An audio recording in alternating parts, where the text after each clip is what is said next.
Welcome to the County Countdown. I'm Mark Rattacco, NACo's Chief Government Affairs Officer, running through the top issues that are important to counties as intergovernmental partners. First up, a continuing resolution has averted the risk of a government shutdown. On September 25th, Congress passed a bipartisan measure to keep the federal government open until December 20th, 2024. This resolution includes some minor progress on county priorities, such as funding for FEMA's Disaster Relief Fund and support for rural air transportation. However, it does not include the renewal of the Secure Rural Schools program, which funds counties with national forests. Counties are now urging Congress to address that issue before the current funding extension runs out. This bill was also passed before Hurricane Helene's devastating impact on the Southeast, so Congress is likely to readdress disaster funding in the coming weeks and months. We're keeping everyone affected by the storm in our thoughts as county officials help lead the response and recovery effort. Second, the Senate advanced the Disaster Survivors Fairness Act. This legislation is aimed at improving disaster recovery efforts, giving FEMA more tools to help people and communities recover. Counties are strongly supporting this bill, as it would simplify the process for disaster survivors to apply for assistance, make the system more transparent, and provide direct aid for rebuilding. Counties lead the way in helping residents recover after a disaster, so we're urging swift passage of this bill. Next, counties continue our push back against bigger, heavier trucks. NACo has consistently spoken out against efforts to increase the size and weight limits for trucks on our roads.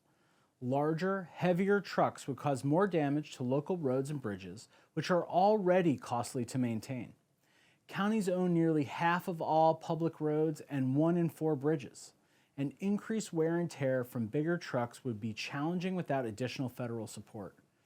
NACo is working hard to convince Congress to keep the current truck size and weight limits in place to protect our local infrastructure and ensure safety on our roads.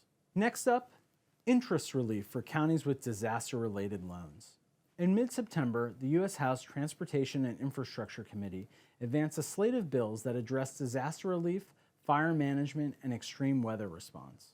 One key bill, the FEMA Loan Interest Payment Relief Act, would allow counties to get reimbursed for the interest they pay on loans used for FEMA-approved disaster recovery projects.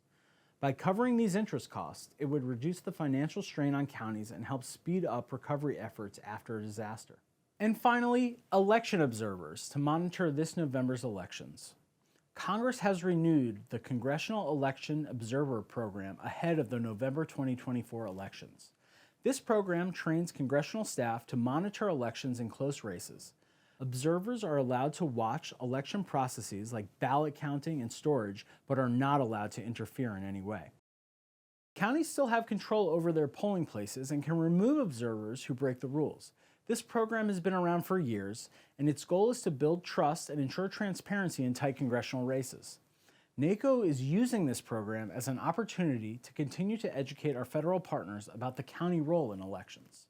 That's all for this week. Thank you for watching, and visit naco.org for all the latest information and resources.